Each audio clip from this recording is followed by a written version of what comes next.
생각을 가지게 되었습니다. 이번 학술 주제는 큰 대주제로 난민 이주의 이슈로 푸는 문화 다양성이라는 주제입니다. 요즘 시대에 정말 중요한 그런 문제라고 생각을 합니다. 점점 글로벌 사회로 전 지구가 접어들면서 이런 난민과 이주의 불균형으로 인한 난민과 이주의 문제가 발생하고 있는 것 같습니다. 오늘 우리의 논의가 이러한 문제의 실마리를 해결하는데 아주 작은 기여라도 할 수 있으면 좋을 것 같고, 그리고 또 발표의 내용들이 정말 진지하고 의미 있는 주제들이고 발표문이어서 굉장히 그 학술적인 기대와 성과가 클 것으로 예상됩니다. 1부에는 관광의 시선과 난민의 시선이라는 주제로 김준표 교수님의 발표와, 그리고 두 번째 미랑 이주 난민의 탈출과 기환이라는 주제로 김진선 교수님의 발표, 그리고 세 번째 주제로 여몽원기 티베트 불교의 범자 기화라는 주제로 강현정 선생님의 발표가 예정되어 있습니다. 그런데 이제 그 사회자가 발표와 토론을 원활하게 이끌어 나가는 역할을 맡아야 되는데 지금 제한된 시간 안에서 우리가 많은 논의를 해야 되고, 또 주최 측에서 시간을 좀 준수해 달라는 요청을 받았습니다. 그래서 20분 발표, 10분 토론 이렇게 계획이 되어 있는데, 가급적 그 안에 저희가 좀 시간을 맞춰서 발표자 선생님과 토론자 선생님께서 진행을 해주시면 좋겠고요. 발표와 토론에서는 뒤에 종합 토론이 있기 때문에 별도의 청중 토론은 질문을 받지 않고 발표와 지정된 패널 토론자 선생님의 질의응답만으로 진행을 하도록 하겠습니다. 그럼 첫 번째로 관광의 시선과 난민의 시선이라는 주제로 김준표 교수님의 발표와 이소연 교수님의 토론이 있겠습니다.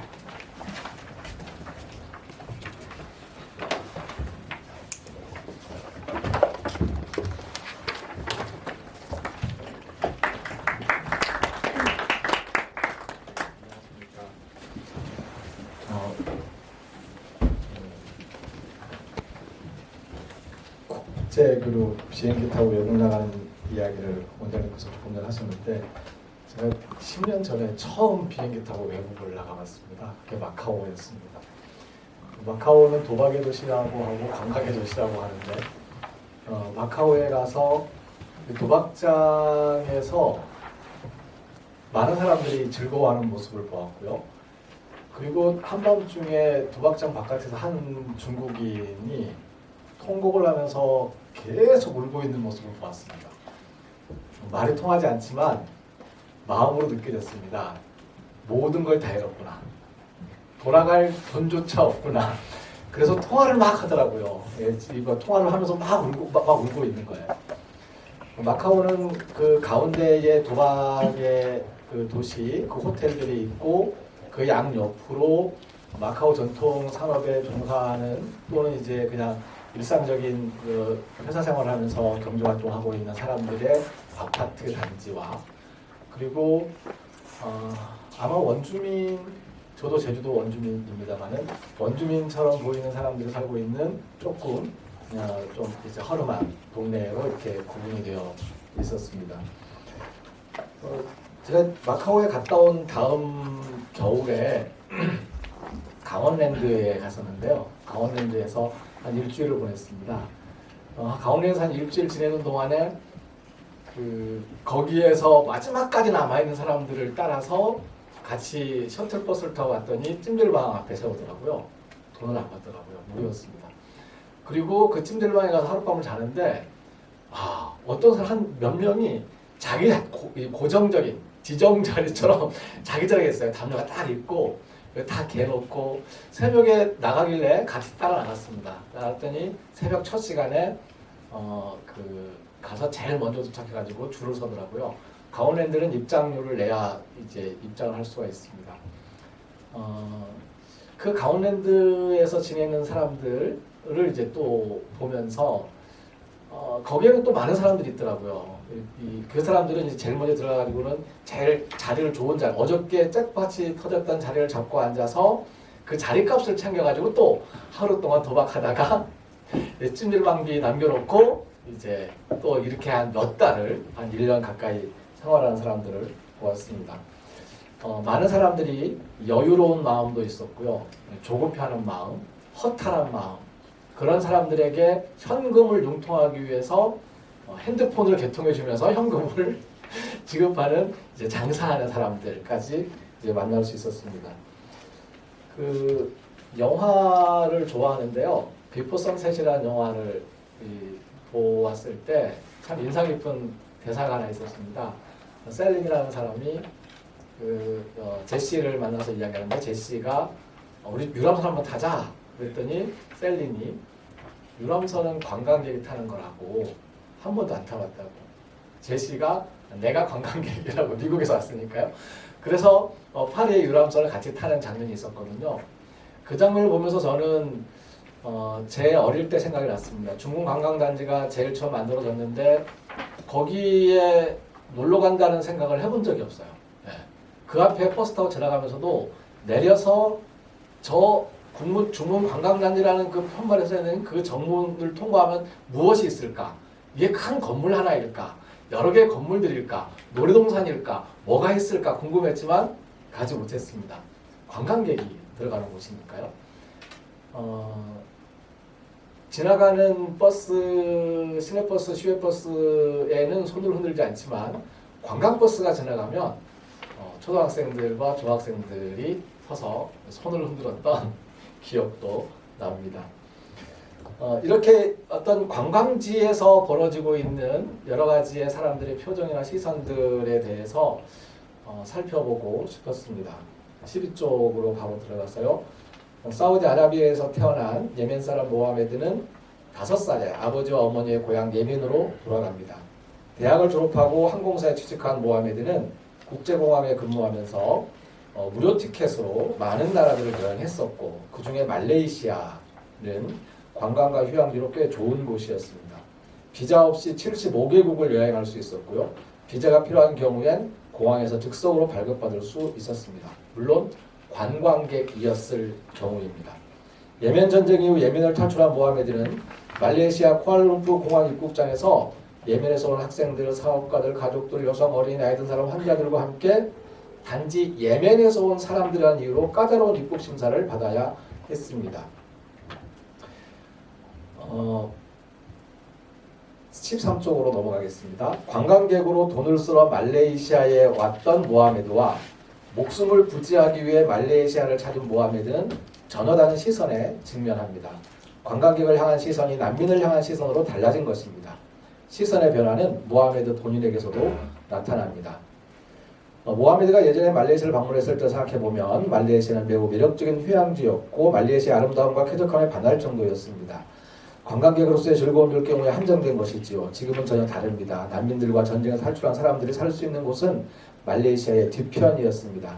과거에 말레이시아의 앞을 보고 앞에 서 있었지만 지금 모하메드는 그 뒤편에 서 있는 것입니다. 모든 것의 뒤편에 있는 삶, 그 뒤편의 삶을 모하메드는 살고 있습니다. 목의 뒤편에서 일하고 거리의 뒤편, 사람들의 뒤편에 서갔습니다. 허락받지 못한 노동의 장소, 불법 노동의 장소, 부엌의 뒤편, 비참한 현실을 불쌍하게 바라보는 그렇게 스스로 초라해질 수밖에 없는 사람들의 시선을 피한 거리의 뒤편, 꼬투리가 잡히게 되면 뇌물에도 바쳐야 눈 감아줄 경찰들을 피하기 위한 사람들의 뒤편, 그 뒤편의 삶이 모하메드의 삶이었습니다. 예전에는 유스타시 그리고 지금은 아이소 보는 이 눈에 띄는 장면 자체가 모하메드 눈앞에 펼쳐져 있는 장면 자체가 다른 겁니다. 관광객 모하메드는 말레이시아 아름다움을 보았지만 난민 모하메드는 말레이시아의 다른 면, 그 뒤편을 보게 됩니다. 봐야 할 곳, 볼 수 있는 곳이 다릅니다. 관광객의 시선은 관광객을 위해 진열한 것들에 고정되도록 고안되어 있고요. 난민의 시선에서 관광객을 위한 볼거리는 비켜서 있고 차단되어 있습니다.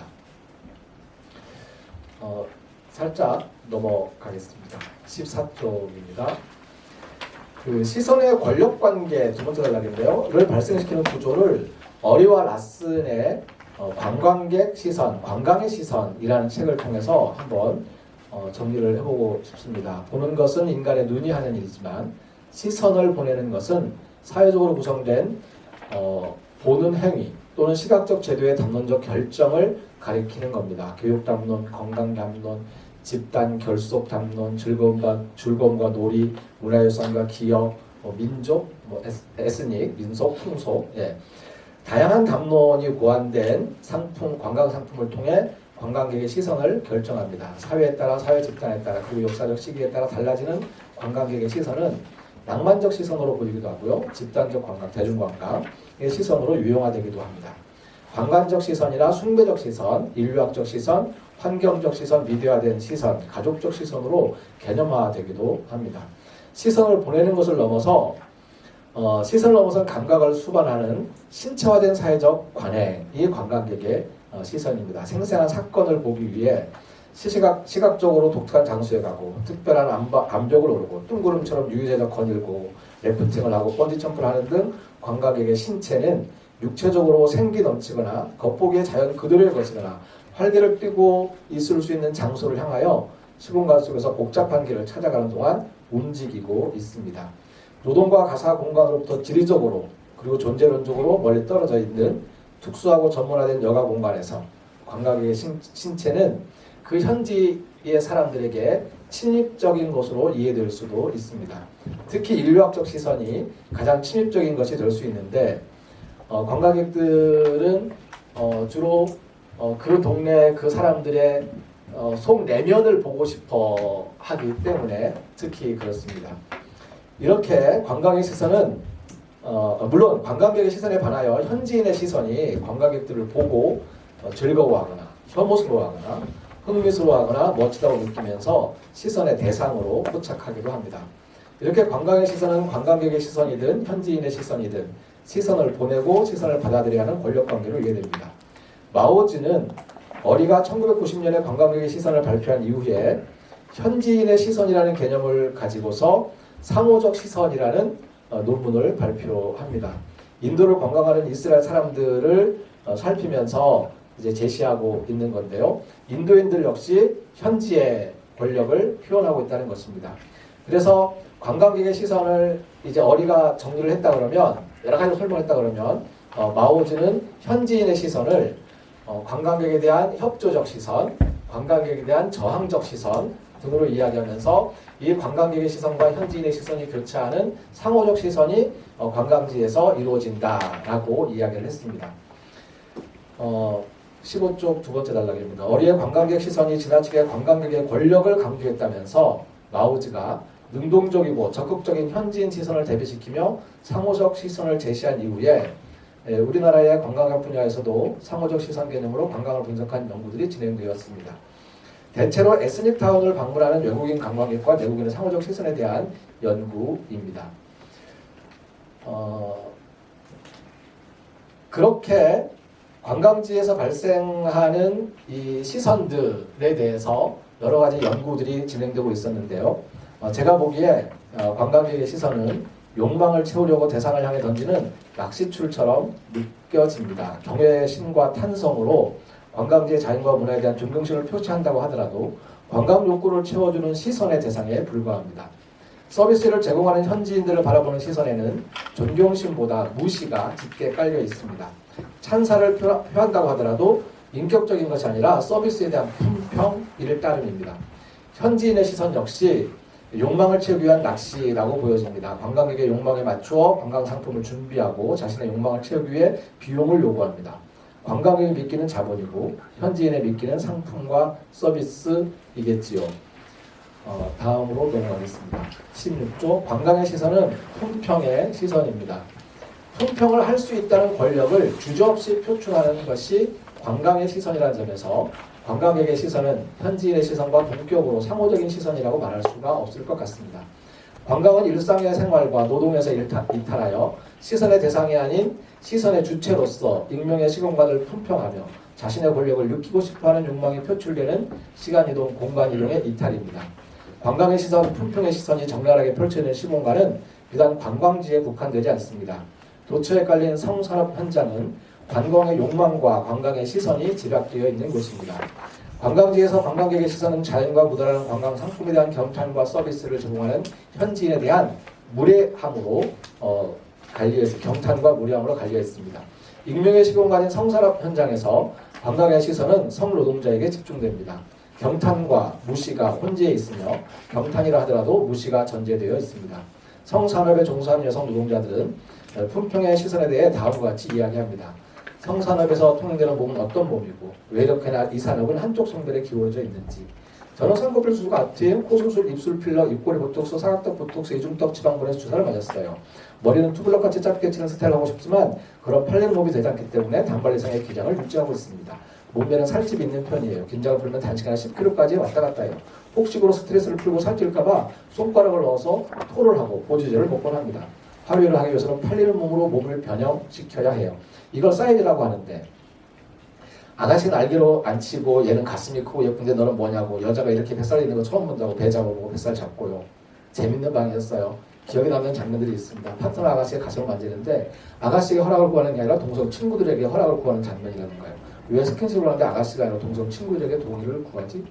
첫 단속, 저를 취재한 사람은 진술서로 쓰기 위한 거라면 성적인 이야기를 계속하고 다른 경찰들은 바깥에서 저 사람은 아가씨가 실장이야? 라며 아가씨들의 외모를 평가했습니다.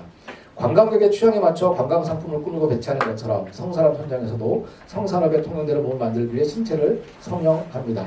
관광의 유형만큼이나 성산업의 유형도 다양하며 다양한 성산업 업종에 따라 통용되는 몸의 기준이 달라집니다.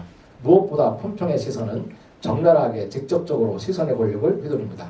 성산업 현장에서 품평의 시선은 조롱과 경멸입니다.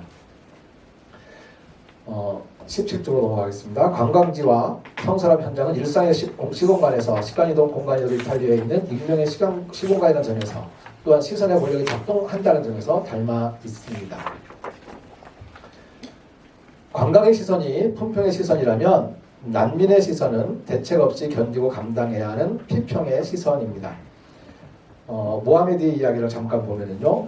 어느 날 일터에서 나와 집으로 향했을 때 모하메드는 언니라처럼 물품 노동을 들키지 않으려고 이민청 경찰과 일반 경찰들의 눈을 피하기 위해 뒷골목을 걷고 있었다. 모하메드는 한 무리의 강도들이 뒤를 따라 오고 있음을 느꼈다. 아무것도 가진 게 없다는 걸 그들이 알 리가 없다. 위협을 느꼈고 두려워졌다. 있는 힘을 다해 달리기 시작했다. 갱들이 해를 끼칠 것이라는 두려움이 컸기에 속도가 점점 빨라졌다. 모하메드가 느꼈던 갱들의 위협은 어쩌면 사실이 아니었을 수도 있습니다. 그들은 그저 모하메드 뒤에서 무리져 걷고 있을 뿐이었을지도 모르지요. 제 생각이지만. 그래도 불구하고 모하메드에게 그들은 자신을 해칠 수 있는 갱들로 인식될 수밖에 없습니다. 피평의 시선은 스스로를 시선의 그물에 가둔 채 그곳에서 도망치기 위해 허덕이게 됩니다. 시선은 18쪽입니다. 그 자체가 권력을 내포하고 있습니다. 이러한 시선의 권력 관계에 변화가 가능할 것인지 변화의 가능성이 도무지 예측되지 않습니다. 그럼에도 불구하고 한번 두 가지의 사례를 살펴보고자 합니다. 모하메드의 글에서는 이렇게 기록되어 있습니다. 구름 사이로 제주섬에 모였다. 아름다운 꽃들과 장미로 가득한 예덴 동산 같았다. 모하메드는 소리쳐 말했다. 제주섬에 다 왔다. 제주국제공항은 모하메드에게 가슴 벅찬 행복감을 주었다. 환대와 도움, 미소와 응대, 존중. 다른 공항에서는 예멘 사람들을 존중하지 않고 그저 망아살 꼬투리를 잡으려고만 했었다. 모하메드와 예멘 사람들을 환대한 아름다운 미소와 친절한 응대는 제주국제공항이기 때문이었을까요? 모하메드가 구름 사이로 제주섬을 바라보며 에덴 동산처럼 느꼈던 그 희망에 응답했던 것이었을까요? 모하메드가 5월 15일에 입국하였고 제주도의 예멘인들에게 출入금지 조치가 내려진 것이 4월이었으니까 제주국제공항에서 입국 절차를 심사하는 담당자들도 이들이 난민 신청을 위해 온 것이라고 인지하고 있었을 수도 있습니다. 아직 어떠한 행정 지침이 내려오지 않았던 상태였을 수도 있습니다. 예멘 사람들을 존중하지 않고 망아살 꼬투리를 잡으려고만 했던 다른 공항들이 예멘 사정을 인지하고 있었던 것과 달리 제주공항은 인지하지 못하는 상태였을 수도 모릅니다. 여부와 상관없이 인지 여부에 상관없이 제주공항 입국 심사 자체가 노비자이기 때문일 수도 있습니다. 난민의 시선이 제주공항 사람들은 난민 모하메드가 난민이라는 사실을 인지하지 못한 상태에서 환대의 시선으로 그들을 환영한 것이라고 볼 수 있습니다. 난민의 시선이 희망의 시선으로 변하는 순간을 표명의 소설 어느 날 난민에서도 확인해 볼 수 있습니다. 강인아 씨, 영어 캠프 끝난 지가 한 달에 가까우는데 왜 아직 민의를 안 데려가죠? 여기는 난민들 보호하는 곳이지 미아보호소가 아니거든요. 난민 맞아요, 그게. 난민도 자격 조건이 있어요. 일단 한국인에 해당이 안 돼요. 그런 게 어디 있어요? 인종차별 아니고 국적차별하는 것도 아니고. 난민의 자격 조건에 자국민은 해당되지 않습니다. 그런데도 해나는 난민이 맞다고 주장합니다. 한국인은 해당이 안 된다는 말을 해나는 납득할 수 없습니다. 한국이라는 말은 한국 국적을 가지고 있다는 의미일 것인데 그렇다면 다시 전화해서 이야기를 하는 거죠. 그리고 그 이후에 이어지는 직원들끼리의 대화입니다. 강혜나가 누나가 아니란 건 확실하네. 미혼모 같아요. 정말 출생신고가 안 돼 있다면 말이지. 강민이 난민 자격이 없다고 할 수도 없는 거잖아. 알고 보니 난민 중에 난민이구만 강민이. 출생신고가 되어 있지 않은 강민에게는 국적이 없습니다. 해나는 민의 누나가 아닌 엄마였던 것입니다. 17 나이에 저지른 하룻밤 실수치고는 너무 큰 형벌이었지만 해나는 감당하기로 합니다. 하지만 출생신고를 할 수는 없습니다. 성폭력 피해를 당하고 임신을 하게 된 지적장애 여성들을 위해서 쉼터를 운영하고 있는 김미령 위원장의 이야기에 따르면요. 자기는 쉼터의 사람들이 난민이라고 생각한다고 이야기합니다. 그 아이들을 학교에 보내기 위해서 10년을 싸웠다고 합니다. 쉼터 여성들에게, 난민 캠프의 민에게, 그리고 17살 미혼모 출신 민희의 누나, 아니 엄마, 해나에게 희망은 무엇일까요? 그들에게 희망은 언제나 찾아오게 될까요? 빌어먹을 세상과의 관계를 끝내려고도 했지만 그럴 수 없었던 해나입니다. 불량품 나기는 결국 스스로 지고 가야 할 그림자 같은 것이었고 밝고 환한 곳일수록 그림자가 짙게 따라다녔지만 견디고 감당해야만 하는 해나였습니다. 바위 앞에 펼쳐진 개펄을 멀거니 바라보던 해나는 개펄 진에게 묻힌 낯익은 뭔가를 보았다. 흙이 묻어있어도 그것이 무엇인지를 알 수 있었다. 큐브였다. 해나가 적어주었던 전화번호 흔적으로 미루어 민희 것이 틀림없었다. 절대 손에서 노는 법이 없던 아이의 분신이나 다름없는 것. 자식 많이 컸나 보네. 해나가 씁쓸하게 미소 지었다. 회색 건물에서 빛이 번쩍하는 것 싶더니 건물 위로 무언가 날아오는 게 보였다. 그것은 이내 바다 위의 하늘로 향했다. 해나는 눈으로 끝까지 그걸 쫓았다. 정체불명의 그것은 하늘 어느 지점에서 일순간 사라졌다. 해나는 그 마지막 지점에 시선을 고정했다. 그리고 뚫어지게 응시했다. 해야 나와라. 해나가 주문을 걸듯 중얼거렸다. 해야 나와라. 해야 나와. 해 나와. 그 주위가 점점 붉게 물드는가 싶더니 마침내 불쑥 해가 얼굴을 내밀었다. 모하메드에게 희망에 있어서는 관광객인지 난민인지 규정이 되지 않았을 때, 정체가 규명되지 않은 노비자 입국장을 통과할 때 환대의 시선을 받는 순간 찾아왔습니다. 해나에게 희망이 있어서는 17살에 낳은 민희가 스스로 독립의 의지를 표명한 것을 보았을 때 찾아왔습니다. 해야 나와 하며 주문을 걸듯 중얼거리며 정체불명의 무언가를 바라보던 시선에 응답이라 하듯 마침내 불쑥 해가 얼굴을 내밀었습니다. 이렇게 희망의 세상은 정체가 규명되지 않은 정체불명의 어떤 것들에게서 나타납니다. 최소한 남에게는 그렇습니다. 시선의 권력 그 알갱이 하나라도 가지고 있는 사람들에게 정체불명의 어떤 것은 두려움이 될 수도 있고 또 다른 먹잇감이 될 수도 있지만 시선의 권력에 비평당하며 남인의 시선으로 스스로를 가두고 있는 사람들에게는 정체불명의 상태에서 오히려 희망의 시선이 스쳐갈 수 있습니다. 정체불명의 어떤 것, 그것은 버틀러의 어정쩡한 정체성에 비견될 수도 있을 것입니다. 버틀러는 어정쩡한 정체성이 지상에서 함께 산다는 것에 출발 지점이 될 수 있을 것이라며 다문화주의 개념까지 요청하고 있습니다. 단일한 것이 아니라 이중다중이 혼재된 그런 상태, 미묘하고도 정치적인 방식으로 전개되는 수행성의 결과로서 빚어질 균열과 자기 비판에 열려있는 행위의 그 순간에 희망의 시선이 나타나지 않을까 생각해 보았습니다. 감사합니다. 예,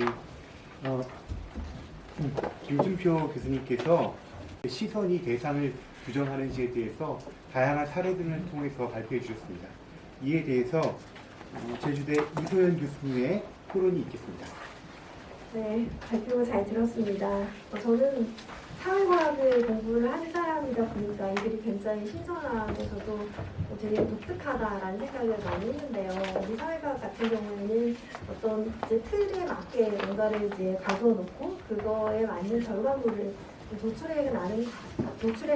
내는 과정이 가장 중요하다고 생각을 하고 그렇게 연구를 해오고 있는데 이 인문학에서 공부하는 분들은 약간 우리랑 좀 많이 다르다라는 생각을 했습니다. 이게 들리나요? 들리군요. 네, 그래서 이러한 인문학적 여백과 상상이 주는 굉장히 아름답고 신선함이 있다라는 생각을 먼저 좀 했었고요. 그래서 이 글 같은 경우에는 단편 영화를 보는 것처럼 뭔가 다른 것들이 이어지면서 또 다시 새로운 것들을 얘기하는 듯 하면서도 또 이제 원점으로 돌아가는 그런 구성을 취하고 있다라는 점에서 저는 굉장히 멋있는 글이다라는 생각을 했습니다. 그리고 마지막에 희망 시선에 대한 처리는 정말 영화적이다라는 생각을 하면서 글을 읽었고요. 두 번째로 제가 말씀드리고 싶은 거는 이제 난민에 대한 시선들에 대한 얘기를 좀 해보고 싶은데요. 발표자께서 시선을 주고받는 관계는 사회적 관계이며 사회적 관계는 곧 권력 관계임을 밝히고 있습니다. 하지만 이런 사례를 보면서 이제 모하메드 사례를 이제 대입을 하면서 이들이 갖고 있는 사회적인 위치라고 하는 것들이 힘의 영향력을 발휘할 수 있는 부분이다라는 생각을 하게 되면서 이 글을 읽게 되었고요. 이 난민과 관련해서 저는 개인적으로는 특별한 이제 기억을 갖고 있지는 않습니다. 왜냐하면 아무래도 우리 사회에서 난민을 받아들인 역사가 그렇게 많지 않았기 때문일 수도 있을 것 같고요. 국제사회에서 우리나라의 난민을이라는 생각을 아마 하셨을 것 같은데 그러다 보니까 이제 난민에 대한 무지가 갖고 온 결과일 수 있다라는 생각을 좀 해봤고 또 하나는 그러한 이제 이미지 때문에 이제 실제감이 없지 않았을까 이런 생각을 좀 해봤습니다. 근데 우리가 난민에 대한 시선이 조금 다르게 된 건 아마 저널리즘의 역할이 아닐까 싶은데요. 언론 보도를 통해서 예멘 난민을 받아들여야 할 것인가 말 것인가 우리 사회에 미치는 영향력이 뭘까라고 하는 보도를 보면서 이러한 사회적 관계에 대한 변화라고 하는 것이 시선의 변화에 영향력을 미칠 수 있겠구나라는 생각을 좀 하게 됐습니다.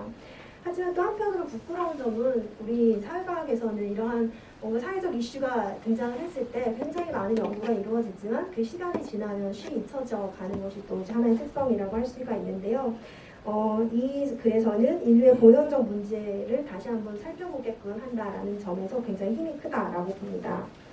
다음으로 제가 드릴 말씀은 관광지에 대한 시선과 관련해서 그렇다면 제주 관광을 어떻게 바라봐야 되는가라고 하는 의문이 굉장히 좀 컸는데요.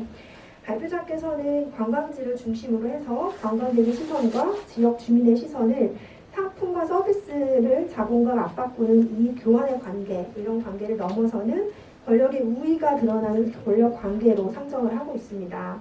그래서 난민의 입장에서는 피평을 감내해야 되는 그런 존재로 얘기가 되고 있고 그리고 관광객의 입장에서는 경탄과 무시가 혼재되어 있는 그런 품평의 대상으로 좀 얘기를 하고 있다는 거죠. 하지만 저는 이러한 시선이라고 하는 것들이 우리 제주 지역에는 어떻게 대입이 될 수 있을까라는 생각을 하면서 이 글을 좀 읽었습니다.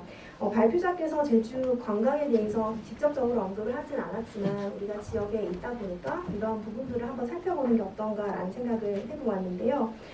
일단 제가 들었던 생각은 제주는 굉장히 타이틀을 많이 갖고 있는 지역 중에 하나죠. 그리고 뭔가 타이틀을 얻기 위해서 굉장히 노력을 하고 있는 지역이기도 합니다. 그래서 이 측면에서는 우리 제주도가 자체적으로 상품의 어떤 가치를 극대화시키기 위해서 품평을 좀 더 호의적으로 갖기 위해서 하나의 장치를 좀 계속해서 만들어가고 있다라는 생각을 하고 있는데요. 그런 차원에서 발표자가 밝히신 사회적 권력 관계가 이제 제주를 찾는 관광객과 제주 주민이 이제 대립적으로 보이지 않는다라고 하는 것이 제 생각이라고 할 수가 있습니다.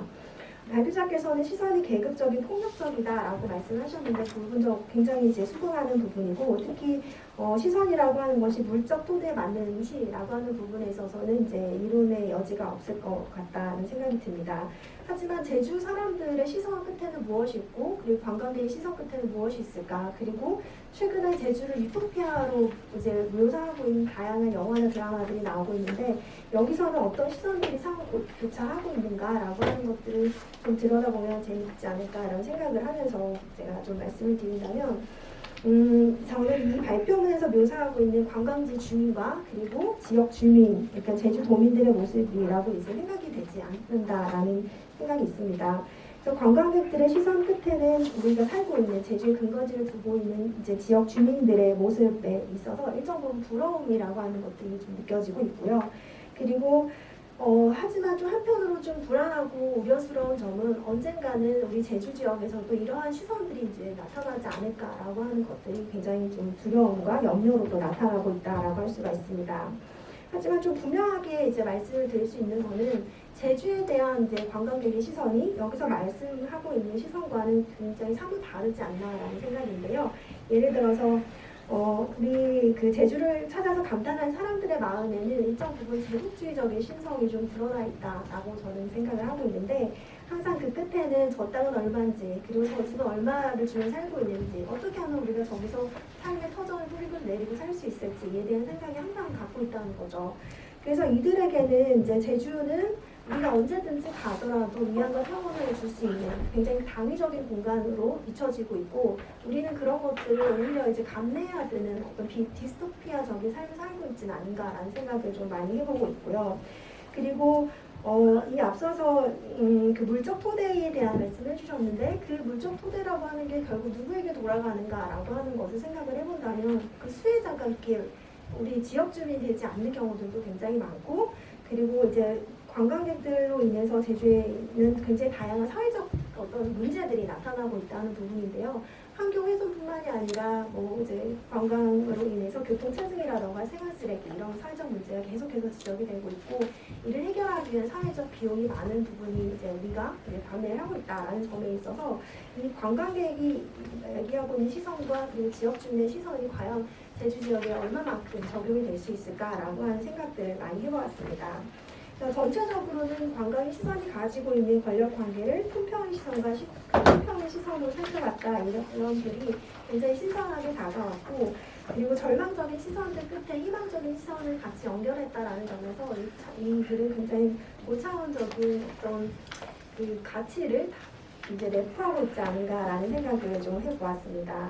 하지만 이제 한편으로는 일부 국가나 관광객 혹은 이제 일부 지역에서만 해당되는 내용은 아닐까라는 생각이 들면서 좀 보편성을 가지기는 조금 어렵지 않나라는 생각을 해보면서요. 제가 발표 작기에 드리고 싶은 질문은 이러한 관광의 시선이라고 하는 것들이 제주 관광에는 어떻게 대입을 할 수 있을 것인지에 대한 의견을 좀 묻고자 합니다. 감사합니다. 바로 답변. 네. 감사합니다. 거의 대부분 동의해 주시는 부분이 많은데 짚어서 말씀해 주신, 일단 제주 관광의 이 관광의 시선을 적용한 과학적인 논문을 빨리 좀 쓰라는 주문으로 사회 괄호 열고 인문 괄호 닫고 학 말고 이제 사회 괄호 열고 괄호 닫고 학을 한번 해보라고 그 정리해볼 욕심이 생깁니다. 제주를 관광지로 봤을 경우에 관광객들과 관광계 종사 현지인들은 그 현지인들의 구성이 관광 산업에 종사하는 사람들과 그리고 일상적인 생활을 살아가는 일상 생활을 하는 사람들, 관광과 관련 없는 그런 사람들이 있을 수 있는데요. 어떤 의미에서 일상생활하는 사람들에게는 벌써부터 관광객의 시선은 침입이 되고 있습니다. 제주 사회에서. 민박집에서 시끄럽게 떠드는 소리 때문에 옆집에 있는 내일 아침 밭에 나가거나 여기 바다에 나가야 되는 사람들은 잠을 못 자고 있고요. 그리고 밭에 나가서 열심히 일을 하다가 쉬가 많이 오면 그 담벼락에 쉬를 해야 되는데 지나가는 관광객 때문에 쉬를 못 하고 있고요. 이런 이제 이 침입적인 그 행위들을 갖고 있어서 그런 것들을 분석하는 과학적인 논문도 한번 써보도록 노력을 하겠습니다. 고맙습니다. 저희가 첫 번째 발표를 여기서 마치도록